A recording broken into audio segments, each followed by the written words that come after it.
Bonjour tout le monde sur un nouvel épisode de On peut le dire. Today we're looking at an overview of vowel phonemes in French. Let's do this. First, what's a vowel phoneme? Little reminder. A vowel phoneme is a sound we produce when we let the air flow out of our mouth and nose without obstruction, without obstacles. It's the easiest type of sound to sing and hold, so it's also often the one that's easier to take a photo of to show you what the mouth should be, which I've done in the last video.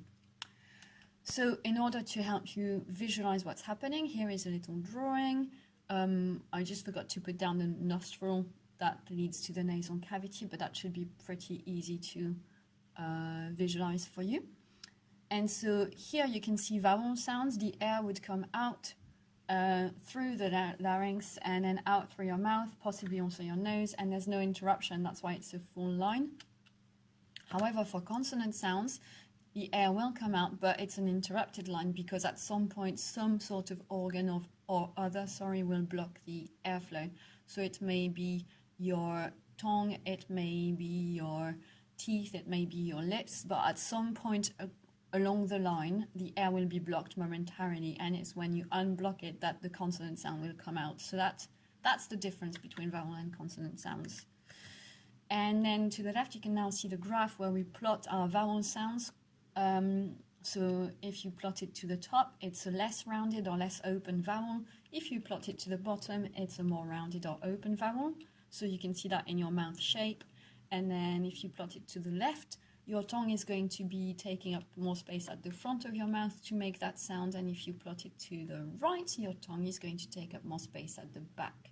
So I think that would also work if you think to the left, the tip of your tongue is involved more than the body and the root, and to the right, the root and body of your tongue are involved more than the tip, if that makes sense. If it doesn't yet, don't worry, it probably won't get more clear. It will get clearer as we go because we'll do a bit of practice and you'll figure it out slowly. So, what's so special about French vowels? We have 3 specificities I'd like to look at briefly before we look at all of the French vowel phonemes we have. 1, tongue positions in French are more extreme than in English. So for you it will be a little bit of new gymnastic and building new muscle memory because your tongue will literally not be used to moving in the ways it has to move for French.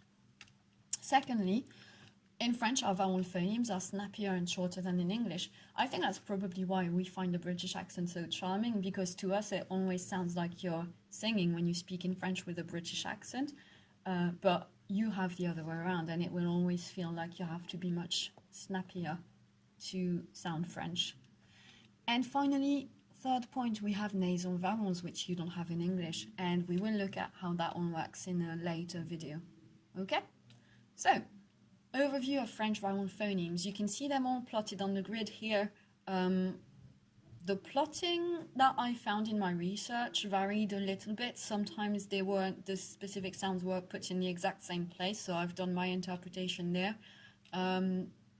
So let's take this with a pinch of salt. It's more to help you sort of visualize what's rounded, what's not rounded, what's from the front and the back, than actually scientifically plotting it. My understanding is that not every linguist, not every researcher in phonology and phonics agrees anyway, so we'll just stick to this one. 16 vowel phonemes in total in French. The good news is you don't need to be able to produce them all and to hear them all in order to be fluent in French, so that's really cool. You can get by with fewer than the 16. Now let's have a little listen to all 16 of them, and if you want to repeat them after me, feel free. I will try and be slow enough to give you time to repeat. So we have I, U, U,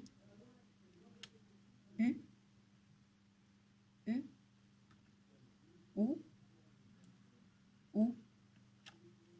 et, e, o,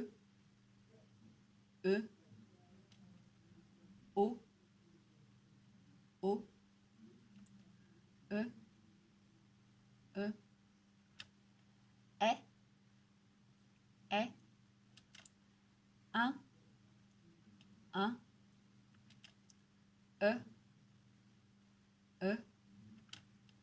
un, un, o, o, on, a. I opened it up a bit too much, that one. A, it should be a bit more relaxed. A, that one's more open. A, en, en. So we have 16 there, but let's look at the ones that you really need to be fluent in French.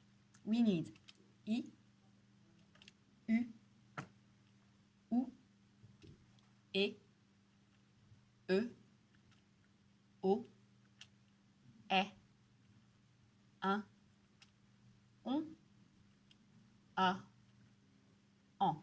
And if you have these, you'll be fine for speaking French and for listening to French and understanding all the sounds that come out, at least all the vowel phonemes that come out of French people's mouths. Obviously, then you have to allow for regional accent and dialects to come in, but we'll go from there as a basis. All right, now a bit of reassurance for you and an experiment. Have a look at these two texts and see if you can figure them out.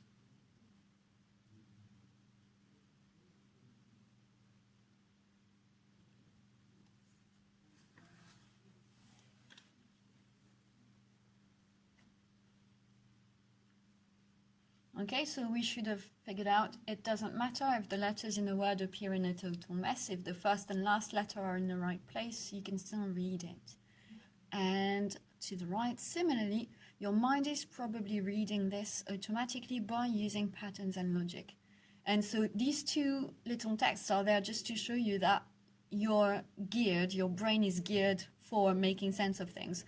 So if a stimulus or a bunch of stimuli are a bit messed up and a bit disorganized, or if it's not quite accurate, your brain is going to work in the background, sometimes without you even noticing, to fix the mistakes spontaneously because your brain wants things to make sense.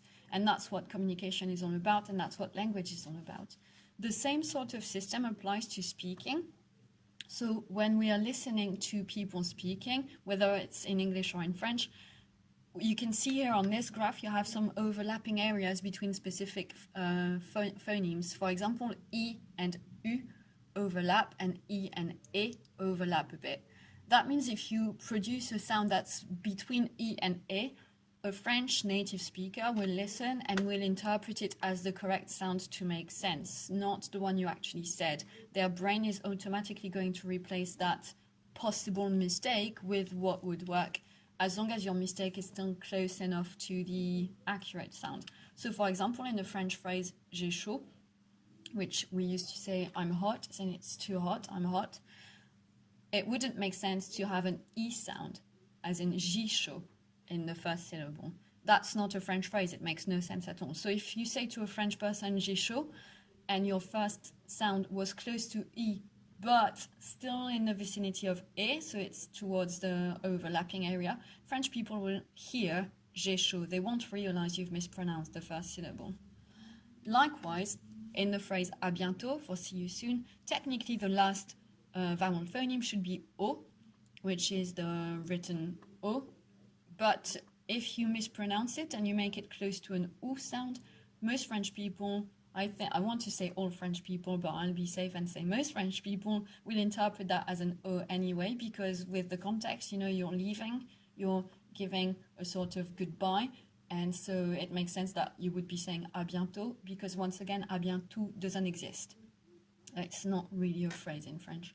So even if you say à bientôt and you mispronounce it, you're still going to be heard as saying à bientôt. French people will spontaneously fix your mistake in their heads. So that's reassuring for you. So 2 items to take comfort in today. 1, you don't need to know and be able to make all 16 French vowel phonemes to get by in French. 2, even if your pronunciation is not always accurate, French people will miss out a lot of your mistakes just if you have a sound that's vaguely accurate and the context is there to help them. Okay, so just keep going. Very often we tend to worry and we go, oh, I don't know how to pronounce this sound. So then we slow down and we sort of pause and we sort of look around expectantly. And that's when people hone in on our mistakes and realize that we haven't pronounced it right. But if you just blag your way through and pretend to be confident and your context is clear enough, then most of the time you can be perceived as much more fluent than you think you are. So let's keep that in mind when we do our practices later on. That's it for today. You can see here where I got my illustrations from. I'll put the links in the description below as well. And next video, we'll have a look at the 3 extreme oral vowels and start having fun with experimenting and trying to become more aware of what our mouth is doing. See you next time. Au revoir.